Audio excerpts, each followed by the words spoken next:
بسم اللہ الرحمن الرحیم۔ السلام علیکم۔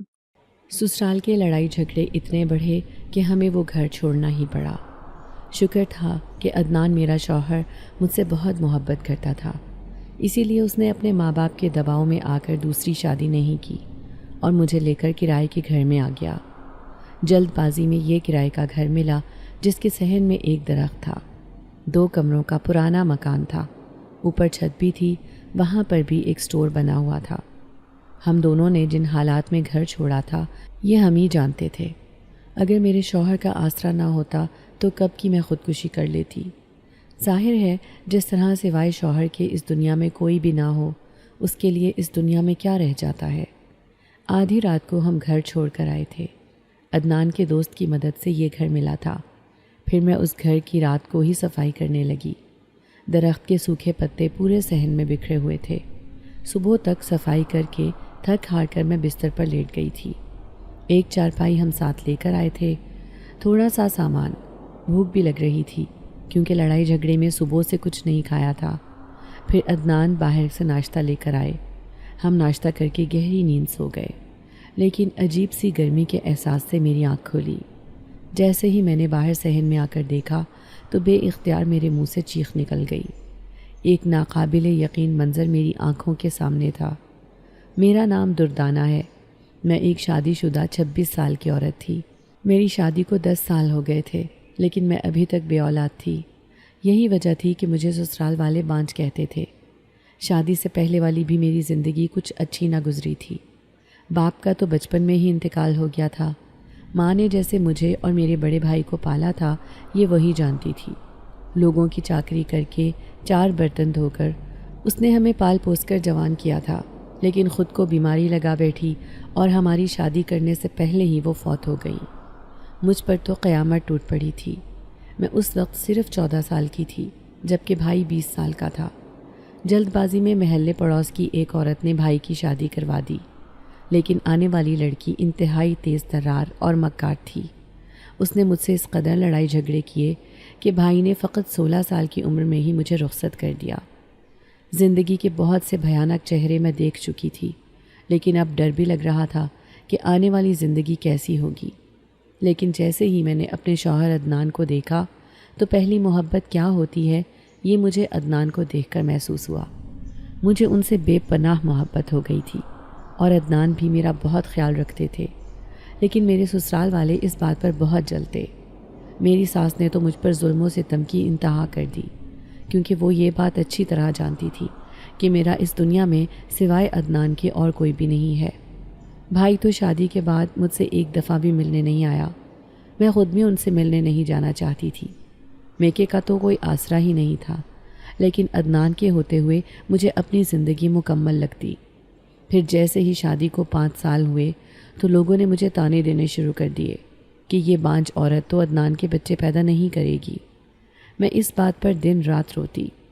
پھر آخر کار 10 سال اس قدر تیزی سے گزرے کہ مجھے وقت کا احساس ہی نہ ہوا کہ میری عمر اتنی زیادہ تو نہیں تھی کہ میں بچے ہی پیدا نہیں کر سکتی تھی، لیکن پھر بھی لوگوں کی باتوں نے میرا دل چھلنی کر رکھا تھا۔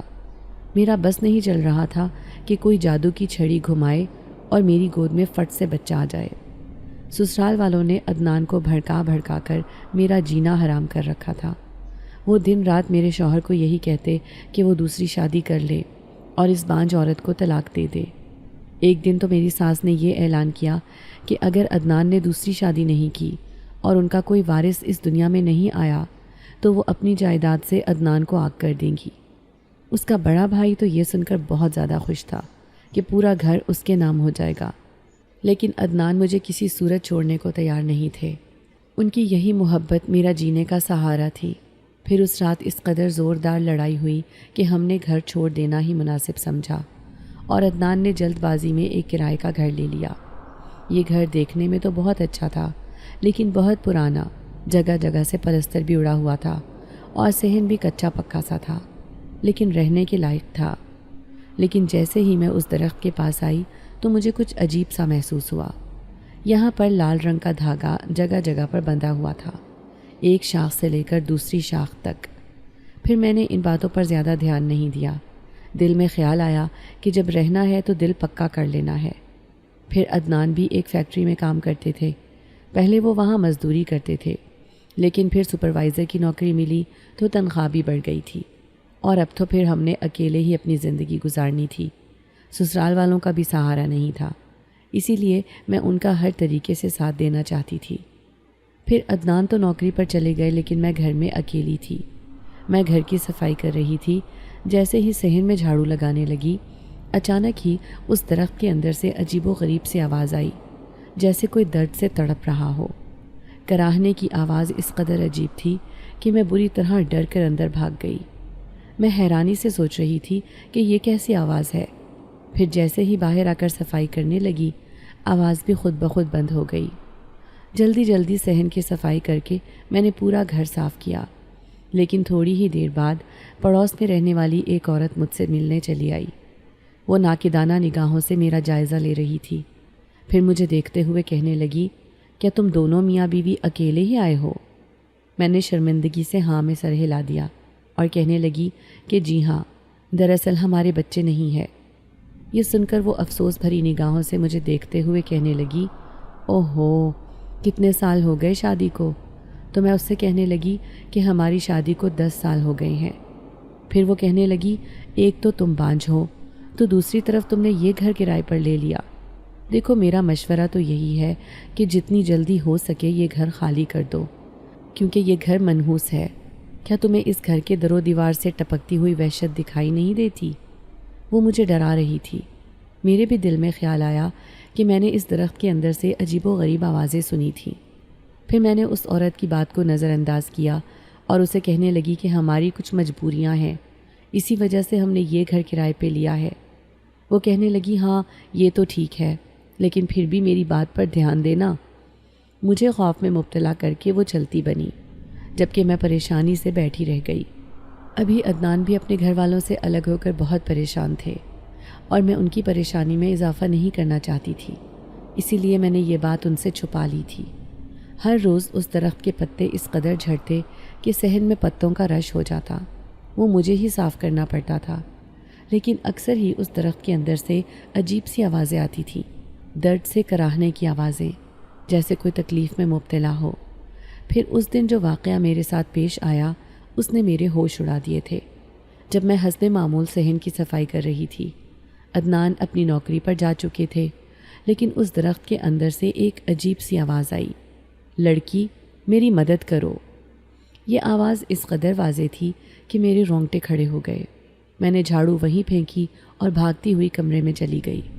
میرا پورا وجود خوف سے کانپ رہا تھا۔ دل تو چاہ رہا تھا کہ پڑوس میں رہنے والی اسی عورت کے گھر چلی جاؤں، کیونکہ مجھے اکیلے گھر میں بہت ڈر لگ رہا تھا، لیکن پھر ہمت ہی نہ ہوئی۔ دل میں خیال آیا کہ وہ میرے بارے میں کیا سوچے گی کہ اپنے گھر سے بھاگ کر میرے گھر آ گئی ہے۔ تھوڑی دیر تک تو میں اپنے اعصاب کو تقویت دیتی رہی، پھر ہمت کر کے جیسے ہی صحن میں گئی تو کوئی بھی آواز نہ ابھری تھی۔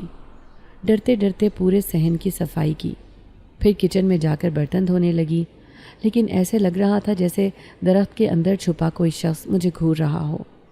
میں نے ڈرتے ڈرتے نظر اٹھا کر دیکھا، وہاں کوئی بھی نہیں تھا، لیکن اسی درخت کی شاخ بری طریقے سے ہل رہی تھی، جیسے کوئی اس شاخ کو ہلا کر مجھے اپنی طرف متوجہ کرنا چاہتا ہو۔ جیسے ہی رات کو عدنان آئے تو میں روتے ہوئے کہنے لگی کہ عدنان، یہ گھر آسیب زدہ ہے، ہمیں دوسرا گھر کرائے پر لے لینا چاہیے۔ وہ پریشانی سے کہنے لگے، ابھی فی الحال کے لیے 1-2 مہینے اس گھر میں گزارا کرو، میں نے پتہ کروایا ہے کوئی بھی گھر خالی نہیں ہے، تبھی تو مجبوری میں یہ گھر لیا ہے۔ میں نے بھی اس گھر کے بارے میں عجیب و غریب باتیں سن رکھی ہیں۔ یہ سن کر تو میں حیران رہ گئی تھی، پھٹی پھٹی نگاہوں سے اپنے شوہر کو دیکھا، جسے سب معلوم تھا لیکن اس نے مجھے نہیں بتایا تھا۔ پھر وہ مجھے ڈرتے دیکھ کر کہنے لگا، گھبراؤ مت، ایسا کچھ نہیں ہوتا، لوگوں کی افواہیں ہوتی ہیں جو وہ دوسروں کو ڈرانے کے لیے استعمال کرتے ہیں، بس تم کسی طرح 2-3 مہینے اس گھر میں گزارا کر لو۔ وہ مجھے سمجھا رہے تھے، میں بھی ان کی پریشانی میں مزید اضافہ نہیں کرنا چاہتی تھی، اسی لیے خاموش ہو گئی۔ لیکن اگلے دن جو ہوا اس نے تو میرے پیروں تلے سے زمین نکال دی تھی۔ جیسے ہی میں یہاں اس درخت کے نیچے پتوں کو جمع کرنے لگی، اچانک مجھے اپنے کانوں میں آواز سنائی تھی، میری مدد کرو لڑکی، میں بہت تکلیف میں ہوں۔ اب کہ تو میرا پورا وجود خوف سے کانپ رہا تھا۔ میں نے نظر اٹھا کر دیکھا، درخت کی ایک شاخ جو بالکل الگ تھلگ نظر آ رہی تھی، وہیں سے یہ آواز آئی تھی جو بہت ہی بھیانک اور بھاری تھی۔ مجھے یوں دیکھتے پا کر وہ جو کوئی بھی تھا مجھے کہنے لگا، مجھے تمہاری مدد کی ضرورت ہے، دیکھو بس تم نے ایک چھوٹا سا کام کرنا ہے۔ کیسا کام؟ میرے کانپتے لہجے سے صاف ظاہر تھا کہ میں کس قدر خوفزدہ ہوں۔ تبھی وہ آواز ابھری جو اسی شاخ کے اندر سے آ رہی تھی۔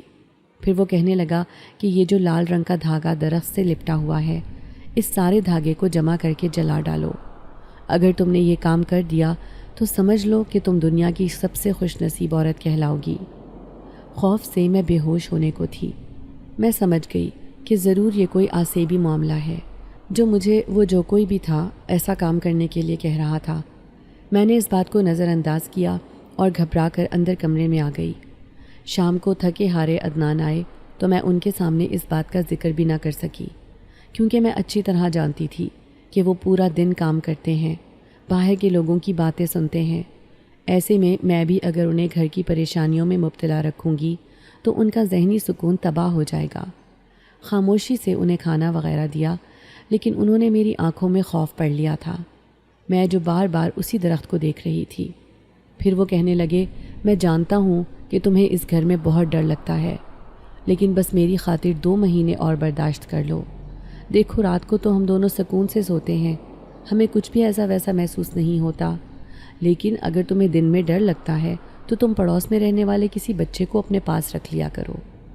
میں گہری سانس لے کر کہنے لگی، عدنان یہ ناممکن ہے، کوئی بھی اپنے بچے کو اس گھر میں نہیں چھوڑے گا، کیونکہ اس محلے پڑوس کے سبھی لوگوں کو معلوم ہے کہ یہ گھر آسیب زدہ ہے۔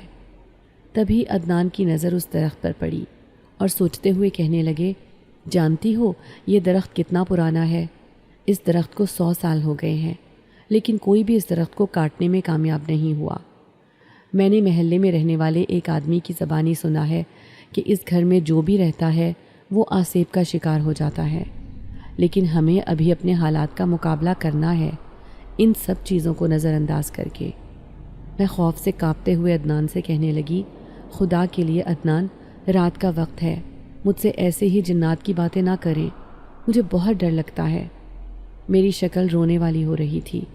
وہ میری بات سن کر مسکرا دیے، پھر ادھر ادھر کی باتیں کرنے لگے، لیکن میری توجہ بھٹک بھٹک کر اسی درخت کی طرف جا رہی تھی۔ دوسرے دن پھر سے میں صفائی کر رہی تھی جب مجھے اپنے کانوں میں آواز سنائی دی، میری مدد کرو لڑکی، دیکھو اگر تم میری مدد کرو گی تو میں تمہاری بھی ہر خواہش پوری کر سکتا ہوں، میں بہت طاقتور ہوں۔ یہ سن کر تو میرے ہوش اڑ گئے تھے۔ میں جلدی سے کہنے لگی، کون ہو تم؟ میں جانتی ہوں کہ تم ایک جنات ہو، اس گھر میں رہنے والے وہ آسیب جو سب کو خوفزدہ کرتا ہے۔ یہ سن کر وہ اداس لہجے میں کہنے لگا، ہاں میں ایک جنزاد ہوں، لیکن آزادی کے لیے ترستا ہوا ایک جنات، جسے پچھلے 10 سالوں سے اسی درخت نے قید کر کے رکھا ہوا ہے۔ خدا کے لیے مجھے آزادی دلاؤ لڑکی، میں تمہاری ہر خواہش پوری کر دوں گا جو تم اپنی زندگی میں چاہتی ہو۔ یہ سن کر میں چونک گئی تھی۔ میں کہنے لگی، کیا سچ میں ہی تم آزاد ہو جاؤ گے؟ کہیں تم برے جنات تو نہیں ہو جو لوگوں کو نقصان پہنچاؤ؟ تبھی اس کی دکھ بھری آواز میرے کانوں میں آئی۔ وہ دھیمے سے لہجے میں کہنے لگا، میں سچ کہہ رہا ہوں، میں کسی کو نقصان نہیں پہنچاؤں گا، لیکن مجھے یہاں پر قید کر کے رکھا گیا ہے، بس تم میرا یہ کام کر دو، اس کے بعد میں ہمیشہ کے لیے آزاد ہو جاؤں گا۔ ہر کوئی مجھ سے خوف کھاتا ہے، اسی لیے میں آج تک آزادی پانے میں کامیاب نہیں ہوا، لیکن تم مجھ سے گھبراؤ مت، میں تمہاری ہر خواہش پوری کروں گا جو تم چاہتی ہو، بس کسی طرح میرا یہ کام کر دو۔ میں خاموشی سے اس کی گفتگو سن رہی تھی۔ پھر نہ جانے مجھے کیا ہوا کہ میں نے وہ لال رنگ کا دھاگا لپیٹنا شروع کر دیا جو چاروں طرف سے اس درخت پر بندھا ہوا تھا۔ جیسے جیسے میں وہ دھاگا لپیٹ رہی تھی، ویسے ویسے نہ جانے کیوں میرے جسم کو زوردار جھٹکے لگ رہے تھے۔ میرا پورا وجود پسینے سے شرابور ہو گیا۔ میں خود نہیں جانتی تھی کہ یہ میرے ساتھ کیا ہو رہا ہے، لیکن کوئی طاقت تھی جو مجھے ایسا کرنے سے روک رہی تھی، لیکن میں پھر بھی نہ رکی، یہ احساس کر کے کہ کوئی مخلوق اس درخت کے اندر قید ہے، مجھے اسے آزادی دلوانی ہے۔ قید کیا ہوتی ہے یہ میں بھی اچھی طرح جانتی تھی۔ میں نے بھی اپنی زندگی کا ایک مشکل وقت گزارا تھا، پھر میں وہ سارا لال رنگ کا دھاگا جمع کرنے میں کامیاب ہو گئی تھی، لیکن ایسا کرتے ہوئے میرے وجود کو کتنی اذیت اٹھانی پڑی تھی یہ صرف میں ہی جانتی تھی۔ پھر جلدی سے میں نے وہ لال رنگ کا دھاگا لیا اور اسے جلا ڈالا۔ دیکھتے ہی دیکھتے اس کا دھواں پورے گھر میں پھیل گیا تھا، ایسے کہ مجھ سے سانس لینا بھی دشوار ہو گیا۔ میں تو سانس بھی نہیں لے پا رہی تھی۔ اچانک ہی کسی نے میرے لبوں سے پانی کا گلاس لگایا تو میرا سانس بھی بحال ہوا، لیکن سامنے کھڑا وجود مجھے دکھائی نہیں دیا تھا۔ جیسے ہی دھواں میرے سامنے سے ہٹا ویسے ہی وہ بھی غائب ہو گیا تھا۔ اب میں آنکھیں پھاڑ کر چاروں طرف دیکھ رہی تھی۔ چاروں طرف سکون چھایا ہوا تھا۔ شام کا وقت تھا لیکن اب رات ہو چکی تھی۔ عجیب سے خوف نے مجھے اپنی لپیٹ میں لے لیا۔ کیا وہ جن ذات سچ مچ آزاد ہو گیا ہے؟ بار بار یہی سوچ میرے ذہن میں آ رہی تھی، لیکن اچانک ہی زور زور سے دروازہ بجنے لگا۔ جیسے ہی میں نے دروازہ کھولا 3-4 عورتیں کھڑی تھیں جو محلے میں ہی رہتی تھیں۔ وہ عورتیں مجھے سر سے پاؤں تک دیکھتے ہوئے کہنے لگیں، ارے تمہارے گھر سے اتنا دھواں نکل رہا تھا، ہم تو پریشان ہو گئے کہ خدا نہ خواستہ آگ تو نہیں لگی ہے۔ ان کی بات نے میرے ہوش اڑا دیے تھے۔ سب کو معلوم ہو گیا تھا۔ میں گھبرا کر کہنے لگی، نہیں نہیں، ایسی بات نہیں ہے، بس وہ غلطی سے ایک کپڑا جل گیا تھا۔ یہ سن کر وہ عورتیں پورے گھر کا جائزہ لینے لگیں۔ پھر ایک عورت کہنے لگی، پہلے بھی میں نے تمہیں سمجھایا تھا کہ جتنی جلدی ہو سکے یہ گھر خالی کر دو، دیکھو اس گھر میں رہنا ٹھیک نہیں ہے۔ وہ مجھے سمجھا رہی تھی۔ میں ان کی بات پر خاموشی سے سر ہلاتی رہی۔ پھر وہ سب اپنے اپنے گھروں کو چلی گئیں، جبکہ میں بے چینی سے عدنان کا انتظار کرنے لگی، کیونکہ مجھے اب اور بھی ڈر لگ رہا تھا۔ اب میں اپنے کمرے میں بیٹھی تھی کہ اچانک ہی دروازہ خود بخود کھلا، جیسے کوئی اندر آیا ہو۔ میں سمجھی کہ عدنان ہوں گے، لیکن پھر یاد آیا کہ باہر کا دروازہ تو میں خود اپنے ہاتھوں سے بند کر کے آئی تھی۔ تبھی گھبرا کر اٹھ کھڑی ہوئی، لیکن سامنے دیوار پر موجود ایک انسانی سائے کو دیکھ کر میرے حواس قابو میں نہ رہے تھے۔ میں چلاتی ہوئی باہر بھاگنا چاہتی تھی، لیکن پھر خیال آیا کہ محلے پڑوس کی عورتیں پھر سے میرے گھر میں جمع ہو جائیں گی۔ دیکھتے ہی دیکھتے اس انسانی سائے نے ایک مردانہ روپ اختیار کر لیا۔ اب وہ میرے سامنے تھا۔ میں اسے آنکھیں پھاڑے حیرت سے دیکھ رہی تھی۔ تم نے مجھ پر احسان کر دیا، مجھے آزادی دلا کر۔ اب تم جو خواہش پوری کروانا چاہتی ہو وہ مجھے بتاؤ، میں تمہاری ہر بات ماننے کے لیے تیار ہوں۔ وہ مسکراتی نظروں سے مجھے دیکھ رہا تھا، جبکہ میں گھبرا کر کہنے لگی، میں ایک بانجھ عورت ہوں۔ میری زندگی کی سب سے بڑی خوشی یہ ہے کہ میری جھولی میں اولاد آ جائے، ایک ننھا وجود جس کے لیے میں 10 سال سے ترس رہی ہوں۔ جس طرح تم 10 سال سے آزادی کے لیے ترس رہے تھے، اسی طرح میں بھی اولاد پانے کے لیے بے چین ہوں۔ کیا تم میری یہ خواہش پوری کر سکتے ہو؟ وہ چند لمحے غور سے مجھے دیکھتا رہا، پھر کہنے لگا، تمہاری پیشانی پر صاف ظاہر ہے کہ تمہارے وجود سے کوئی اولاد جنم نہیں لے گی۔ یہ میں نہیں بلکہ تمہاری تقدیر میں لکھے ہوئے الفاظ کہہ رہے ہیں، کیونکہ میں کچھ ماضی کے بارے میں جان سکتا ہوں۔ تم نے کوئی ایسی غلطی کی ہے جس کی وجہ سے تم بانجھ پن کا شکار ہو، لیکن جو تمہاری اولاد کی خواہش ہے میں یہ پوری کر سکتا ہوں۔ میں حیران ہو کر کہنے لگی، لیکن یہ کیسے ممکن ہے؟ تم مجھے کہاں سے اولاد لا کر دو گے؟ تو وہ کہنے لگا کہ میں بھلے کہیں سے بھی اس بچے کو لا کر دوں، لیکن میں تمہاری یہ خواہش ضرور پوری کر کے رہوں گا۔ یہ کہہ کر وہ میرے سامنے سے غائب ہو گیا، جبکہ میں عجیب سی خوشی کی کیفیت میں اپنے آپ کو محسوس کر رہی تھی۔ پھر شام کو عدنان آئے تو کہنے لگے کہ میں نے اپنے دوست سے بات کی ہے، ہم جلد ہی یہ گھر خالی کر دیں گے۔ میں ان کی منتیں کرتے ہوئے کہنے لگی، عدنان ابھی ہم یہ گھر نہیں چھوڑیں گے۔ میری بات سن کر وہ حیران رہ گئے تھے۔ کہنے لگے، کبھی تو کہتی ہو کہ مجھے اس گھر میں ڈر لگتا ہے، اور اب کہتی ہو کہ یہ گھر نہیں خالی کریں گے، کیا وجہ ہے؟ وہ کچھ حیران تھے، تو میں بے چینی سے کہنے لگی، نہیں بس مجھے یہ گھر اچھا لگنے لگا ہے، اس میں اپنائیت کا احساس ہوتا ہے۔ میں انہیں سمجھاتے ہوئے یہ گھر نہ چھوڑنے پر مجبور کر رہی تھی۔ میری بات سن کر وہ خاموش ہو گئے۔ اب میں ہر وقت گھر میں ہی رہتی تھی، محلے پڑوس میں تو ویسے بھی نہیں جاتی تھی۔ اگلے دن میں بے چینی سے اس کا انتظار کر رہی تھی کہ جیسے ہی وہ میرے سامنے آیا تو مسکراتے ہوئے کہنے لگا، آہستہ آہستہ میں تمہاری یہ خواہش پوری کر دوں گا، لیکن اس کے لیے تمہیں پورے 9 مہینے کا انتظار کرنا ہوگا۔ تمہارے لیے بچے کا بندوبست ہو گیا ہے۔ لیکن یہ سب کیسے ہوا؟ میں حیران ہو کر اس سے کہنے لگی۔ تو وہ کہنے لگا، بس یہ سب کرنا میرا کام ہے۔ میں نے تم سے وعدہ کیا تھا کہ میں تمہاری یہ خواہش ضرور پوری کروں گا، اس لیے تم پریشان مت ہو۔ لیکن تم نے اپنے بچے کی خاطر اپنے شوہر سے ایک جھوٹ کہنا ہے، وہ یہ کہ تم ماں بننے والی ہو۔ یہ سن کر میرے ہوش اڑ گئے۔ میں کہنے لگی، ایسا کیسے ممکن ہے؟ اگر میں نے انہیں یہ کہہ دیا تو وہ کبھی بھی اس بات پر یقین نہیں کریں گے، کیونکہ میں ان سے جھوٹ کہوں گی۔ تو وہ جنات کہنے لگا کہ جھوٹ ہی صحیح، لیکن میں بچہ تمہیں حقیقت میں لا کر دوں گا، پھر ساری دنیا کو یقین ہو جائے گا کہ تم سچ میں ہی ماں بنی ہو۔ اس کے کہنے پر میں اس کی بات ماننے پر تیار ہو گئی تھی۔ پھر اگلے دن عدنان آئے تو میں جھوٹ موٹ انہیں کہنے لگی کہ آج مجھے بہت چکر آ رہے ہیں، طبیعت بھی بوجھل ہے۔ تو وہ کہنے لگے کہ میں تمہیں ڈاکٹر کے پاس لے کر چلتا ہوں۔ میں انہیں کہنے لگی کہ نہیں، میں پڑوس میں رہنے والی اس عورت کے ساتھ چلی جاؤں گی، آپ میرے لیے پریشان مت ہوں۔ یہ سن کر وہ مطمئن ہو گئے۔ لیکن اگلی شام جیسے ہی وہ نوکری سے گھر واپس آئے تو میں انہیں کہنے لگی کہ میں آج اس عورت کے ساتھ ڈاکٹر کے پاس گئی تھی، لیکن اس نے جیسے ہی الٹرا ساؤنڈ کیا تو میں حیران رہ گئی۔ عدنان، آپ کے لیے خوشخبری ہے، ہم ماں باپ بننے والے ہیں۔ یہ بات سن کر وہ حیران رہ گئے، کہنے لگے مجھے تو یقین ہی نہیں آ رہا۔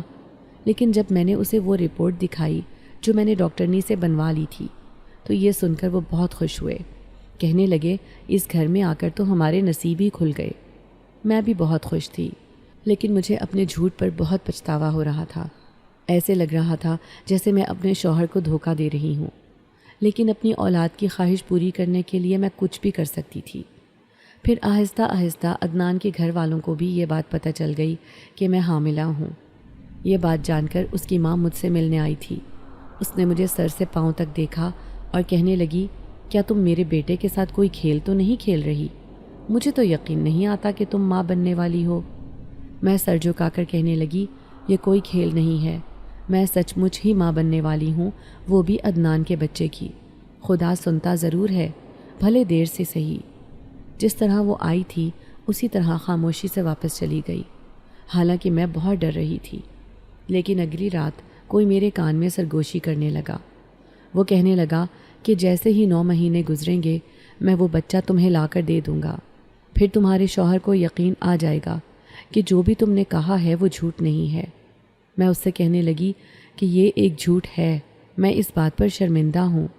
تو وہ جنزاد کہنے لگا، شرمندگی کیسی؟ تم نے اپنی خواہش پوری کی ہے۔ لوگ دوسروں کے بچوں کو پال کر یہ خواہش پوری کرتے ہیں، اسی طرح تم بھی یہ ثواب کا کام کرو گی۔ دوسرے دن عدنان نوکری سے واپس آئے تو کہنے لگے، تمہارے لیے ایک بری خبر ہے۔ دراصل میری نوکری اب رات کی ہو گئی ہے، میری نائٹ ڈیوٹی ہے، تمہیں بہت پریشانی اٹھانی پڑے گی جبکہ تمہاری حالت بھی ایسی ہے۔ میں انہیں سمجھاتے ہوئے کہنے لگی کہ نہیں، میں اپنا خیال بہت اچھے سے رکھ لوں گی، آپ فکر نہ کریں۔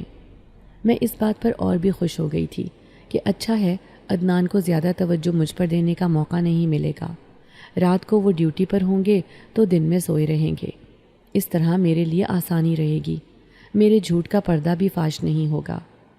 میں بہت خوش ہو رہی تھی، لیکن ساتھ ہی ساتھ یہ بھی سوچتی کہ آخر وہ جنات مجھے کہاں سے بچہ لا کر دے گا۔ آہستہ آہستہ دن گزرنے لگے۔ ایک ڈاکٹرنی کو میں چند ہزار روپے مہینے کے طور پر دے رہی تھی جو میری جھوٹی رپورٹ بنا کر دے دیتی۔ وہ بھرپور طریقے سے میرا ساتھ دے رہی تھی۔ میں نے اس سے کہا تھا کہ یہ میری زندگی کا سوال ہے، اگر میری کوکھ سے کسی بچے نے جنم نہیں لیا تو میرا شوہر مجھے طلاق دے کر دوسری شادی کر لے گا، اور سسرال والے تو چاہتے ہی یہی ہیں۔ یوں ڈاکٹرنی نے میرا ساتھ دینے کی رضامندی ظاہر کی تھی۔ زیادہ تر میں عدنان کو اپنے ساتھ لے کر نہیں جاتی تھی، بلکہ اکیلی ہی ڈاکٹر کے پاس چلی جاتی تھی، کیونکہ وہ جن ذات بھرپور طریقے سے میرا ساتھ دے رہا تھا۔ آہستہ آہستہ دن گزرنے لگے۔ دیکھتے ہی دیکھتے 7 مہینے گزر گئے اور پتہ بھی نہ چلا۔ عدنان میرا بہت خیال رکھتے تھے، وہ تو یہی سمجھ رہے تھے کہ میں ماں بننے والی ہوں، لیکن مجھے یہی فکر کھائے جا رہی تھی کہ آخر وہ بچہ آئے گا کہاں سے جو جن ذات مجھے لا کر دے گا؟ کیا وہ سچ مچ ایک انسانی بچہ ہوگا؟ اس بات پر مجھے یقین نہیں آ رہا تھا۔ پھر 3 مہینے رہ گئے تھے جب وہ بچہ میرے پاس آ جاتا۔ لیکن اس رات وہ جن ذات میرے پاس آ کر کہنے لگا، تمہیں یقین نہیں آئے گا لیکن ایک انسانی عامل نے مجھے اس درخت کے اندر قید کیا تھا۔ دراصل میں نے اس کی بات ماننے سے انکار کر دیا تھا۔ وہ مجھے ایک لڑکی کے پاس بھیجنا چاہتا تھا جو بہت ہی خوبصورت لڑکی تھی۔ اس لڑکی نے اس عامل سے شادی کرنے سے انکار کر دیا تھا۔ بدلے میں وہ چاہتا تھا کہ میں اس عامل کا بدلہ اس لڑکی سے لوں، لیکن میں نے اس کی بات پر صاف انکار کر دیا کیونکہ وہ لڑکی بہت معصوم اور خوبصورت تھی۔ وہ ایک غریب گھرانے سے تعلق رکھتی تھی۔ یہی وجہ تھی کہ اس نے غصے میں آ کر مجھے اس درخت کے اندر قید کر دیا۔ میں آزادی پانے کے لیے پچھلے 10 سال سے ترس رہا تھا۔ جب بھی کوئی میری آواز سنتا وہ ڈر کر بھاگ جاتا تھا، لیکن تم ایک واحد لڑکی تھی جو مجھ سے خوفزدہ نہیں ہوئی۔ تم نے میری بات مان کر مجھے آزاد کر دیا۔ یہ سن کر میں حیران رہ گئی تھی۔ پھر میں حیرت سے کہنے لگی کہ اب وہ لڑکی کہاں ہے؟ تو وہ کہنے لگا کہ مجھے بہت افسوس ہے کہ لڑکی کے حالات ابھی بھی ٹھیک نہیں ہیں، وہ ابھی بھی بہت تکلیف میں زندگی گزار رہی ہے۔ مجھے سچ مچ اس لڑکی پر بہت ترس آیا تھا۔ میں نے بھی تو اپنی زندگی میں بہت کٹھن حالات دیکھے تھے۔ پھر جیسے جیسے دن قریب آتے جا رہے تھے ویسے ویسے میری پریشانیاں بڑھتی جا رہی تھیں۔ مجھے یقین نہیں آ رہا تھا کہ جو میں دھوکہ اپنے شوہر کو دینے جا رہی ہوں کہیں اس کا راز عدنان کے سامنے کھل نہ جائے۔ اگر ایسا ہو گیا تو پھر ہمیشہ کے لیے میری زندگی برباد ہو جائے گی۔ میں اپنا وجود چھپا کر عدنان کو یہ یقین دلانا چاہتی تھی کہ میں سچ میں ہی ماں بننے والی ہوں۔ وہ پہلے سے زیادہ میرا خیال رکھ رہا تھا۔ اب میرا دل پہلے سے بھی زیادہ گھبرانے لگا تھا۔ میں صرف جن ذات کی وجہ سے ایک بہت بڑی مشکل میں گرفتار ہونے والی تھی۔ چاہے تو یہ مشکل حل ہو جاتی یا پھر چاہے تو یہ میرے گلے پڑ جاتی۔ پھر شاید حقیقت جاننے کے بعد عدنان مجھے کبھی معاف نہ کرتے۔ اب وہ میری حالت دیکھ کر کہتے کہ میں نائٹ ڈیوٹی چھوڑ دیتا ہوں، لیکن میں انہیں رات کی ڈیوٹی کرنے پر ہی مجبور کرتی۔ میں چاہتی تھی کہ کچھ ایسا ہو کہ انہیں پتہ ہی نہ چلے کہ آخر میرے ساتھ کیا ہوا ہے۔ پھر وہ رات بڑی ہی خوفناک تھی جب ایک دن دروازے پر دستک ہوئی۔ رات کے 12 بج رہے تھے۔ میں یہ دستک کی آواز سن کر ڈر گئی۔ جیسے ہی میں نے دروازہ کھولا سامنے ایک نقاب پوش لڑکی کو دیکھ کر میرے ہوش اڑ گئے۔ اس کے ہاتھ میں ایک چھوٹا بچہ تھا۔ اس نے جلدی سے وہ بچہ میرے ہاتھ میں تھمایا اور خود تیزی سے دور گلی میں جا کر غائب ہو گئی۔ میں حیران تھی کہ بن مانگے ہی مجھے یہ بچہ مل گیا تھا۔ تو کیا یہ بچہ دینے والی مجھے کوئی غیر فطری مخلوق تھی یا حقیقت میں وہ کوئی لڑکی تھی؟ جیسے ہی میں نے کپڑے میں لپٹے بچے کو کھول کر دیکھا تو میں حیران رہ گئی۔ وہ ایک نوزائیدہ بچہ تھا۔ ایسے لگ رہا تھا جیسے چند گھنٹے پہلے ہی اس کی پیدائش ہوئی ہے۔ لیکن میرے تو دل کی مراد پوری ہو گئی تھی۔ میں جان گئی کہ اسی جن ذات نے میری مدد کی ہے۔ میں اس بچے کو اپنے سینے سے چمٹائے اسے صاف ستھرا کر رہی تھی۔ پھر میں نے اس کے کپڑے پہنائے جو میں نے پہلے سے ہی لے کر رکھے ہوئے تھے۔ اپنی طرف سے تو جیسے میں نے ساری تیاری مکمل کر لی تھی۔ اب میں صرف صبح ہونے کا انتظار کر رہی تھی جب عدنان فیکٹری سے آ کر اس بچے کو دیکھتا۔ لیکن اس رات میں نے دیکھا کہ میرے پیچھے کوئی موجود ہے۔ وہ چپکے سے آ کر کھڑا ہو گیا تھا جبکہ میں بچے میں مگن تھی۔ میں نے محسوس ہی نہ کیا کہ میرے پیچھے کوئی موجود ہے، لیکن جیسے ہی اس کی موجودگی پر پلٹ کر دیکھا تو میں حیران رہ گئی تھی۔ میرے چہرے پر بلا کی خوشی تھی۔ پھر وہ کہنے لگا، میں نے اپنی بات پوری کر دکھائی اور یہ بچہ تمہارے حوالے کر دیا۔ اب تمہیں اس کا بہت خیال رکھنا ہے۔ میں حیران ہو کر کہنے لگی، لیکن یہ لڑکی جو بچہ لے کر آئی تھی یہ کون تھی اور اس نے مجھے اپنا بچہ کیوں دیا ہے؟ تو وہ مسکراتے ہوئے کہنے لگا، اس بات کا راز وقت آنے پر میں تمہیں بتا دوں گا، لیکن فی الحال جو تمہاری خواہش تھی وہ میں نے پوری کر دی ہے، اس لیے مجھے اپنی دعاؤں میں یاد رکھنا۔ یہ کہہ کر وہ میرے سامنے سے غائب ہو گیا۔ اتنا سا بچہ گول گول آنکھیں گھماتے ہوئے ادھر ادھر دیکھ رہا تھا۔ مجھے خوف بھی محسوس ہوا کہ کہیں یہ بچہ جناتی تو نہیں ہے، کہیں جنات کی دنیا سے تو نہیں آیا ہے۔ ایسی کئی سوچیں میرے ذہن میں آ رہی تھیں، لیکن جیسے ہی صبح عدنان آیا تو میں نے بہانہ بنا دیا جیسے میں زچگی کے مراحل سے گزر کر بستر پر لیٹی ہوں۔ میں اپنے آپ کو تکلیف میں مبتلا کر کے مصنوعی ڈرامہ کر رہی تھی، لیکن عدنان مجھے دیکھ کر حیران رہ گیا۔ بچے کو دیکھ کر تو ان کی خوشی کی کوئی انتہا نہ رہی۔ وہ کہنے لگے، میں نے تم سے پہلے ہی کہا تھا کہ تمہاری طبیعت ٹھیک نہیں ہے، میں رات کو رک جاتا ہوں، لیکن تم نے منع کر دیا۔ میں دل میں سوچنے لگی کہ اگر آپ رک جاتے تو سارا راز آپ کے سامنے آ جاتا، لیکن وہ اس بات پر خوش تھے کہ ان کے ہاں ایک بیٹے نے جنم لیا ہے۔ میں نے بہانہ بنا دیا تھا کہ پڑوس میں رہنے والی عورت کو میں اپنے ساتھ ہسپتال لے گئی تھی۔ صبح تک یہ خبر پورے محلے میں پھیل گئی تھی کہ میں نے ایک بیٹے کو جنم دیا ہے۔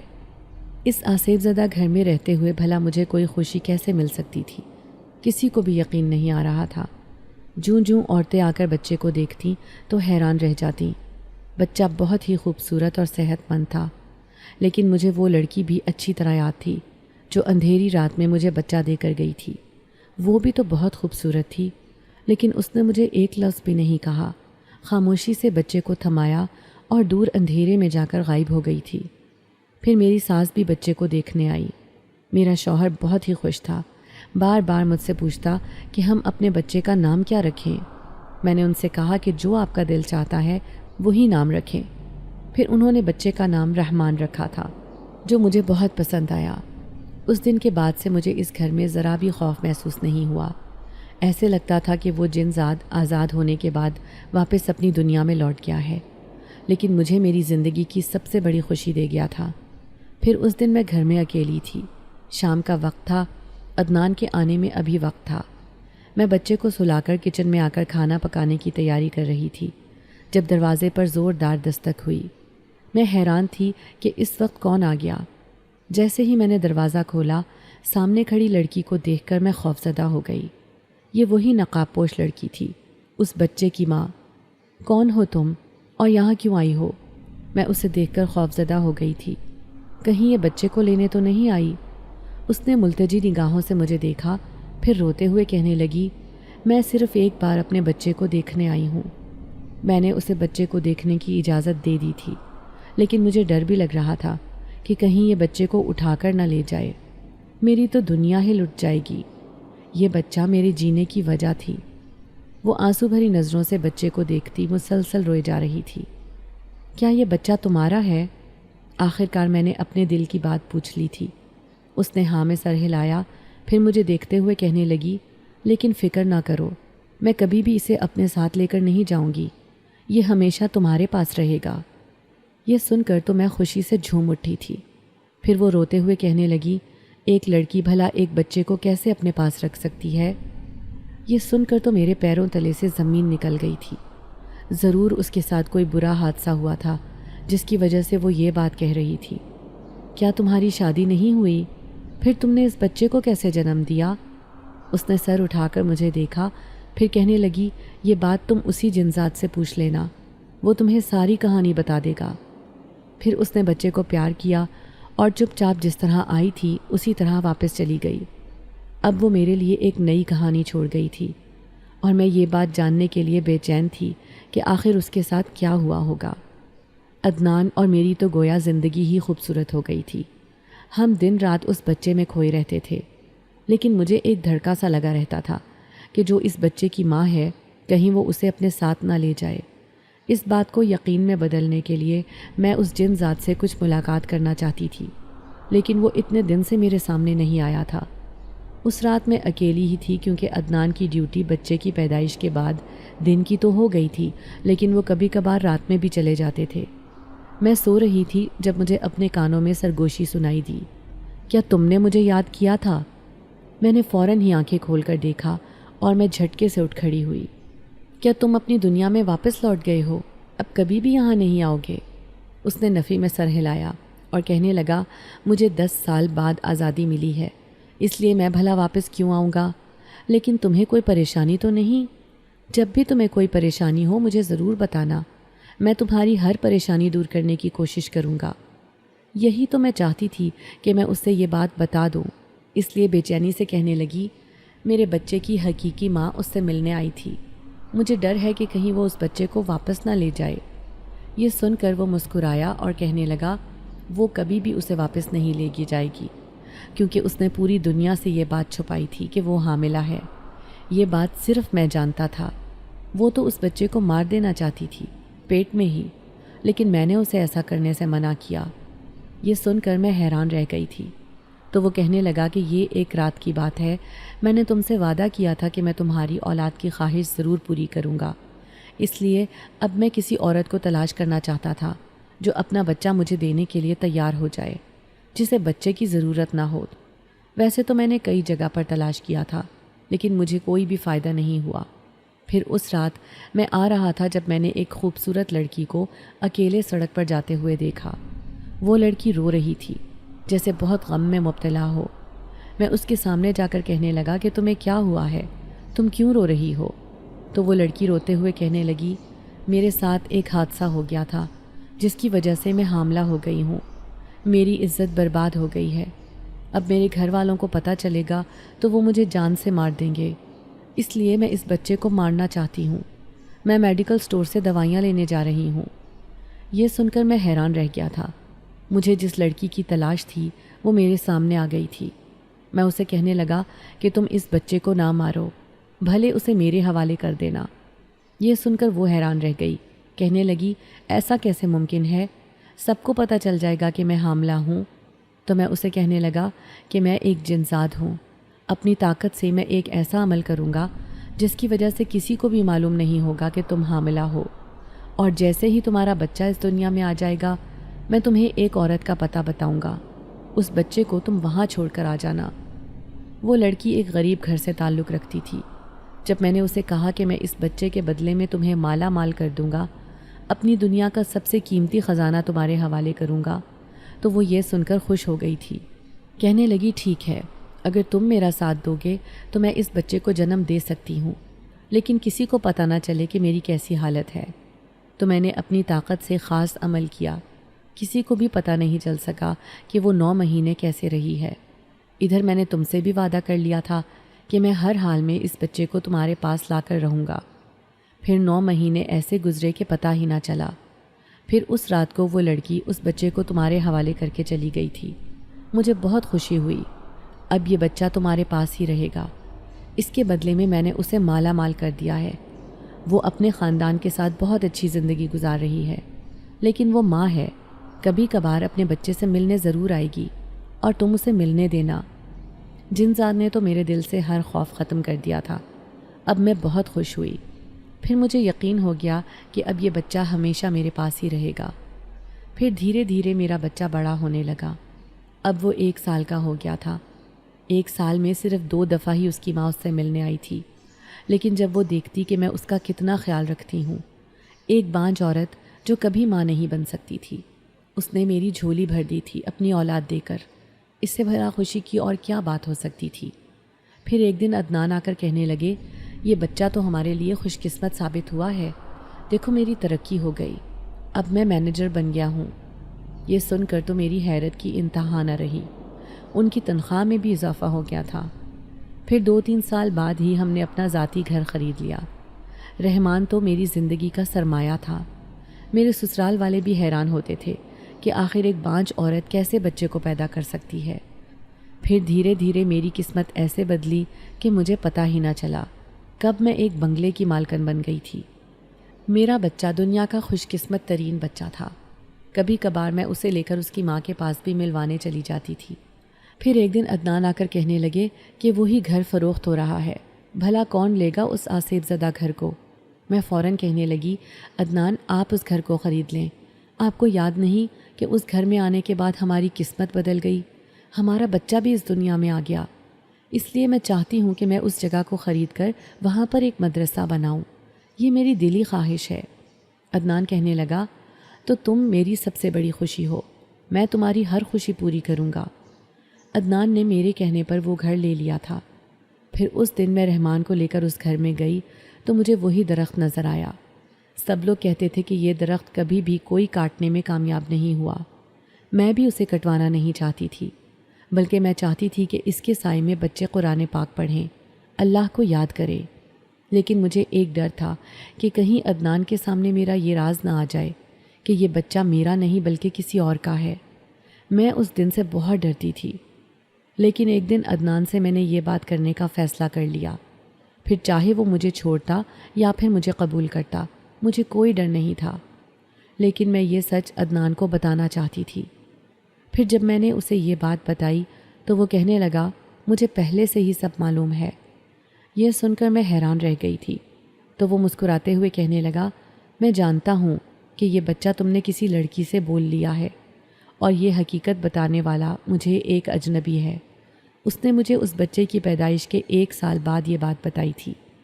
یہ سن کر مجھے غصہ تو بہت آیا کہ تم نے مجھے دھوکہ دیا، لیکن جب اس نے یہ بتایا کہ یہ بچہ اب ہمارا ہے اور ہمیشہ ہمارے پاس ہی رہے گا تو میں نے تمہیں معاف کر دیا۔ میں نے آج تک یہ راز اپنے سینے میں دفن کر رکھا تھا۔ میں نے عدنان سے فوراً ہی معافی مانگ لی تھی اور انہوں نے مجھے معاف کر بھی دیا تھا، کیونکہ رحمان ہماری زندگی کا سرمایہ تھا۔ لیکن میں حیران ہوتی کہ وہ اجنبی کون تھا جس نے عدنان کو یہ حقیقت بتائی تھی۔ پھر اچانک ہی میرے ذہن میں جھماکا ہوا۔ مجھے خیال آیا کہ ہو نہ ہو وہ اجنبی وہی جنذات تھا جس نے پہلے سے ہی میری زندگی آسان بنانے کے لیے عدنان کو ساری حقیقت سے آگاہ کر دیا تھا۔ اب ہماری زندگی بہت خوبصورت ہو گئی تھی، لیکن میں نے عدنان سے وعدہ لیا تھا کہ وہ یہ بات کبھی اپنے گھر والوں کو نہیں بتائے گا۔ عدنان کہنے لگا کہ کیا میں پاگل ہوں جو یہ بات سب کو بتاؤں گا؟ میں جانتا ہوں کہ میرے گھر والے بڑی مشکل سے تمہاری عزت کرنے لگے ہیں۔ اب جیسے ہی میرے پاس مال و دولت آئی، میرے بھائی بھابھی بھی آنے جانے لگے، لیکن میں کبھی بھی ان کا وہ رویہ نہیں بھول سکتی تھی، اس لیے اوپری دل سے مل تو لیتی تھی، لیکن پھر بھی یہ سب میرے لیے بیگانے تھے، کیونکہ سچ میں ہی جس طرح میرا ساتھ برے وقت میں اس جنزاد اور اس لڑکی نے دیا تھا، اس طرح تو کسی انسان نے بھی نہیں دیا، اور میں ان کا یہ احسان کبھی بھی ساری زندگی نہیں بھول سکتی تھی۔ اس نے میری ہر خواہش پوری کی تھی۔ میں جو گھر ٹوٹنے کے خیال سے بھی گھبراتی تھی، آج اپنا دل مضبوط کر کے بیٹھی اپنے گھر میں خوب راج کر رہی تھی۔ اولاد کا حصول ملنے کے بعد اب مجھے دنیا کے کسی بھی انسان کا خوف نہیں تھا۔ جب میرا شوہر اور میرا بچہ میرے ساتھ تھا تو میرا دل پہلے سے زیادہ مضبوط ہو چکا تھا۔ اگر آپ کو آج کی ہماری کہانی پسند آئی ہے تو اسے لائک کیجیے اور اپنے پیاروں کے ساتھ شیئر کیجیے، اور ہاں، اگر آپ نے ابھی تک ہمارا چینل سبسکرائب نہیں کیا تو ضرور کیجیے۔ ملتے ہیں کل ایک نئی اور دلچسپ کہانی کے ساتھ، تب تک کے لیے اللہ حافظ۔